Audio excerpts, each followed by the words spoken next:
Hello student, good afternoon. Myself Vijay Kumar Yadu from Bharati College of Engineering and Technology दुर्ग। आज के इस lecture में हम लोग tractive resistance, tractive effort and traction के बारे में डिस्कशन करेंगे कि ये सब क्या होते हैं और इसके क्या इफेक्ट पड़ते हैं। तो सबसे पहले डिस्कस करते हैं रेजिस्टेंस। तो रेजिस्टेंस क्या है? तो जो हमारा व्हीकल है, व्हीकल जब क्या होता है मूविंग कंडीशन में है या फिर वो स्टैटिक कंडीशन में है, और जब वो स्टैटिक से मूविंग होने के लिए उसको क्या होता है, थ्रस्ट की ज़रूरत होती है, पावर की ज़रूरत होती है। तो वही जो पावर है वो है क्या, आपका ट्रैक्टिव एफर्ट है। अब व्हीकल क्या होगा, अपने स्टैटिक कंडीशन में है तो उसमें क्या होता है, आपका स्टैटिक से मूविंग कंडीशन में रेजिस्टेंस वो फील करता है। उस रेजिस्टेंस को पार करने के बाद ही जो व्हीकल क्या है रनिंग कंडीशन में आ सकते हैं। ठीक है, तो जिसमें क्या डिफरेंट टाइप के रेजिस्टेंस है। अब पावर प्रोड्यूस्ड क्या है, आपका पावर जैसे क्या है, पावर प्रोड्यूस हो रहा है, ठीक, और पावर क्या है आपका रेजिस्टेंस टू मोशन से क्या है, लो है। तो उस केस में क्या हो जाएगा, हमारा जो व्हीकल है मूव नहीं करेगा। ठीक है, और अगर क्या है वहां से वो उसका पावर ज्यादा है और रेजिस्टेंस कम है तो हमारा व्हीकल जो है मूव करेगा। तो जो हमारा जिस रेजिस्टेंस की बात कर रहे हैं हम लोग, ठीक है, जिस ट्रैक्टिव रेजिस्टेंस की बात कर रहे हैं, उस ट्रैक्टिव रेजिस्टेंस जो है मेनली 3 टाइप के होते हैं, जिसमें आपका है फर्स्ट है रोलिंग रेजिस्टेंस, सेकंड है ग्रेडियंट रेजिस्टेंस एंड थर्ड है आपका एयर रेजिस्टेंस या एरोडायनेमिक ड्रैग जिसको हम लोग बोलते हैं। तो 3 टाइप के जो रेजिस्टेंस हैं ट्रैक्टिव रेजिस्टेंस में वर्क करते हैं, जिसके कारण कोई भी व्हीकल मूविंग के टाइम, उस अपने मूवमेंट के टाइम उसमें क्या होता है, वो जो फोर्स फील करता है। तो सबसे पहले हम लोग डिस्कस करते हैं रोलिंग रेजिस्टेंस। तो रोलिंग रेजिस्टेंस क्या है? It is the resistance offered by road surface to movement of vehicle. तो एक रेजिस्टेंस है जो क्या होता है रोड सरफेस के द्वारा क्या होता है हमारा व्हीकल पे लगता है, जिसमें क्या होता है जो ये क्या होता है कहाँ पे वर्क करेगा, आपका रोलिंग रेजिस्टेंस जो है tyre of the vehicle and tyre of the vehicle surface और आपका रोड के सरफेस के बीच में वर्क करता है रोलिंग रेजिस्टेंस। तो ये क्या करता है, आपका जो रिलेटिव मोशन होता है to hard surfaces produces a friction. Rolling resistance को हम क्या बोलते हैं, फ्रिक्शन भी बोल सकते हैं, लेकिन ये फ्रिक्शन नहीं है। ठीक है, तो क्या है, अब क्या है, neither the road nor the tyre are perfectly rigid, hence both flex under load slightly. तो ये वैरी करता है रोलिंग रेजिस्टेंस, और आपके क्या है जो टायर के हवा है इन्फ्लेशन उसके हिसाब से भी डिपेंड करता है। अगर क्या है आपका टायर के जैसे जो एयर है, एयर प्रेशर है वहां पे टायर में, वो क्या है लेस है, तो लेस है तो उससे क्या हो जाएगा, उसको ज्यादा एफर्ट की जरूरत पड़ेगा। ठीक है, और अगर टायर के जो प्रेशर क्या है बहुत ज़्यादा है, मतलब ठीक है नॉर्मल है, तो हमको कम वर्क की ज़रूरत पड़ता है मूवमेंट के लिए। ठीक, इसका इफेक्ट ये हो सकता है कि हमारा जो व्हीकल है वो क्या होता है लॉन्ग डिस्टेंस कवर कर सकता है। अब यहाँ पे देखिए, जैसे इसका यहाँ पे है आपका डायग्राम पे देखिए, ये कॉन्सेप्ट है इसका, कैसे कैसे टायर में अगर क्या है आपका सैंड प्रेशर और स्ट्रीट प्रेशर में कैसे वर्क करता है। इसके जैसे यहाँ पे देखिए जो थ्रेड फुटप्रिंट आ रहा है टायर के, ये कैसे आ रहा है, यहाँ पे ज्यादा एरिया वो कवर कर रहा है, इसमें लेस एरिया कवर कर रहा है। तो आपका जो रोलिंग रेजिस्टेंस है ये क्या होता है, इसको आप लोग शो कर सकते हैं R इज इक्वल टू के डब्ल्यू। तो के क्या है वहाँ पे, डब्ल्यू जो है वेट ऑफ द व्हीकल है, ठीक है, और आर जो है रोलिंग रेजिस्टेंस है जहाँ पे यहाँ शो किया गया है। तो रोलिंग रेजिस्टेंस अलग अलग रोड्स के लिए अलग अलग होते हैं। तो जैसा हमारा गुड सरफेस है, तो गुड सरफेस जो रोड है उसके लिए जो कोफिशिएंट ऑफ आपका क्या होता है, रोलिंग रेजिस्टेंस है, तो वो 0.0059 है गुड सरफेस के लिए, और सैंड जो रोड्स है उसके लिए 0.18 होते हैं, ठीक। और नॉर्मल कंडीशन में 0.015 ये होते हैं किसके, रोलिंग रेजिस्टेंस के केस में। तो ये जनरली कब ऑकर होते हैं, टायर्स मतलब इसके बीच, टायर्स और रोड के बीच में होता है, और ये मूवमेंट को क्या करता है, रेजिस्ट करता है, रोलिंग रेजिस्टेंस। फिर हम लोग डिस्कस करते हैं ग्रेडियंट रेजिस्टेंस। तो it is the resistance offered by slope of the road surface to movement of the vehicle.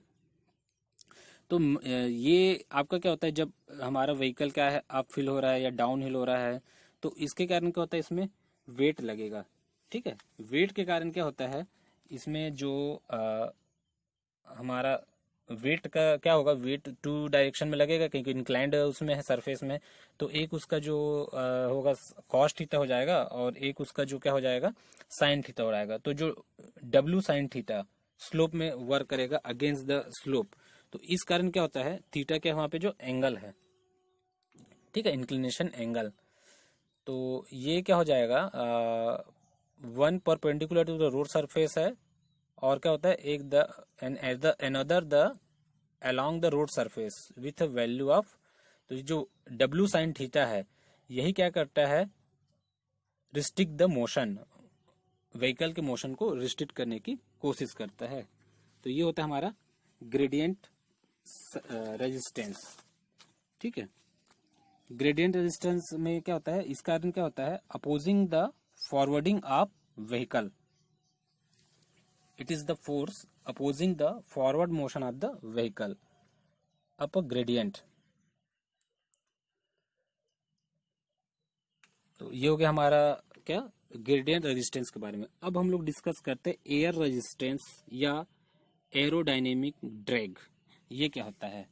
तो ये क्या होता है, it is the resistance offered by air to the movement of vehicle. तो vehicle जब move कर रहा है तो सामने से जो फ्रंटल एरिया है, व्हीकल का फ्रंटल एरिया जो होता है, वो बॉडी को कितना रेजिस्ट कर रहा है उसके मूवमेंट को, ठीक है, through air, that is called air resistance. तो जिसमें क्या आपका फ्रंटल एरिया जितना ज्यादा रहेगा व्हीकल का, उतना क्या होगा, वो बॉडी जो है रेजिस्टेंस फील करेगा, रेजिस्टेंस वहां पे जनरेट होगा, एयर रेजिस्टेंस।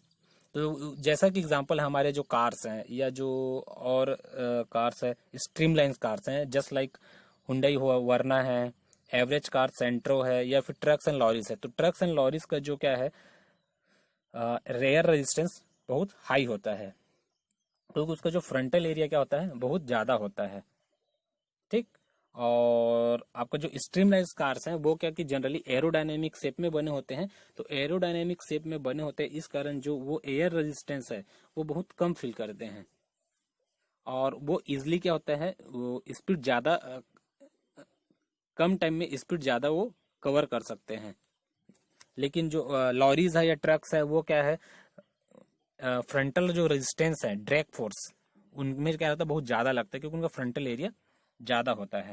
यहाँ पे डायग्राम पे देख सकते हैं, जैसे आपका क्या है, ये स्ट्रीमलाइन कार्स हैं, और आपका ये जो सलून कार्स है, और एवरेज जो कार्स है यहाँ पे डायग्राम पे दिया हुआ है, और ये ट्रक्स एंड लॉरीज है। तो कहाँ पे कितना फोर्स लग रहा है, स्क्रीन पे देखें, यहाँ पे डायग्राम दिया गया है। जो एयर ड्रैग है ये व्हीकल पे कैसा होता है, जो उसका अपर पार्ट है ओवर द टॉप में कैसे वर्क करेगा, और बॉटम द व्हीकल कैसे वर्क करता है।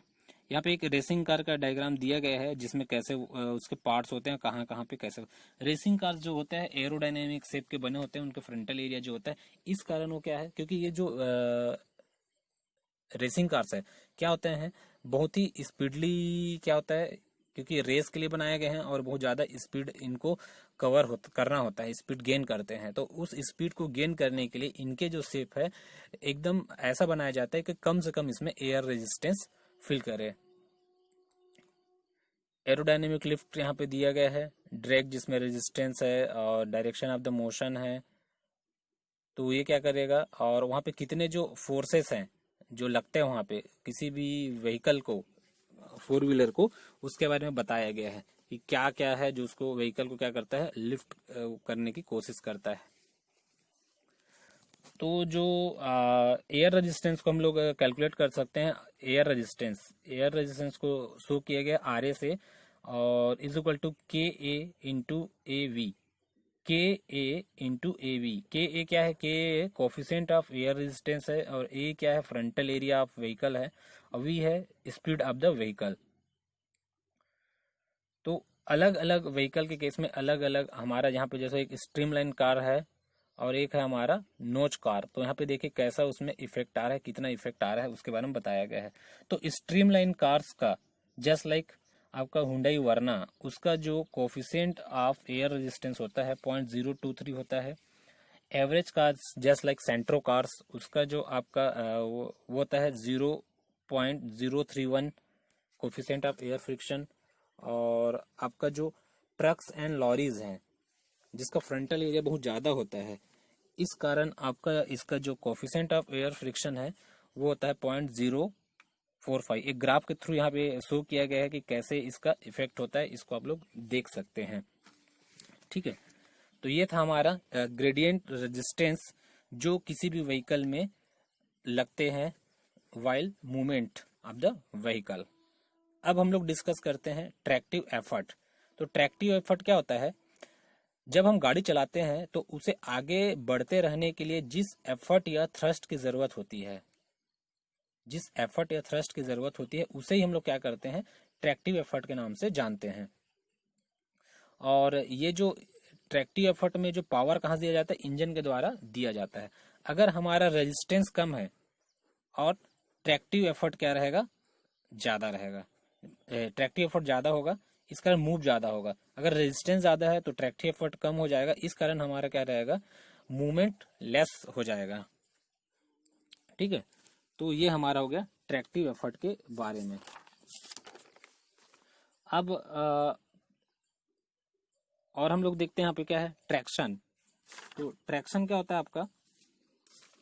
तो ट्रैक्शन जो है the ability of the driving wheels to transmit it without slipping in known as traction. मतलब व्हीकल को क्या है? मूव करना है। ठीक है, आगे। अब ड्राइविंग व्हील्स को मूव होने के लिए विद द हेल्प ऑफ क्या? ट्रैक्टिव एफर्ट, विदाउट स्लिप वो क्या करता है? मूव करता है। तो वो कहलाता है उसका ट्रैक्शन। ट्रैक्शन अगर क्या रहेगा आपका? ज्यादा है। ठीक है, ट्रैक्शन नहीं है मतलब क्या बोल सकते हैं? वहां पे क्या है आपका? व्हीकल क्या मूव नहीं करेगा। ट्रैक्शन होगा तभी क्या करेगा? व्हीकल मूव कर सकता है। ठीक है, तो मूवमेंट आप एबिलिटी ऑफ मूवमेंट है बोल सकते हैं इसको, विदाउट स्लिपिंग। अगर वहां पे स्लिप हो रहा है तो स्लिप होगा तो क्या होगा? उस नाम से वो आगे क्या होगा? मूव नहीं हो सकता। क्या? व्हीकल। और दोनों में क्या होता है? रिलेशन होता है ट्रैक्टिव एफर्ट एंड ट्रैक्शन में। ट्रैक्टिव एफर्ट क्या होता है? Necessity to propel the vehicle है ट्रैक्टिव एफर्ट। तो ये था हमारा आज के इस लेक्चर में tractive resistance, tractive effort and traction के बारे में, और दोनों ये सब कैसे वर्क करता है। तो मेनली क्या है? प्रोपेल द व्हीकल, आप स्टैटिक से डायनेमिक मोड में आने के लिए व्हीकल को कैसे प्रोपेल किया जाता है उसके लिए इसका यूज है या ये इफेक्ट करते हैं। ठीक है, थैंक यू क्लास।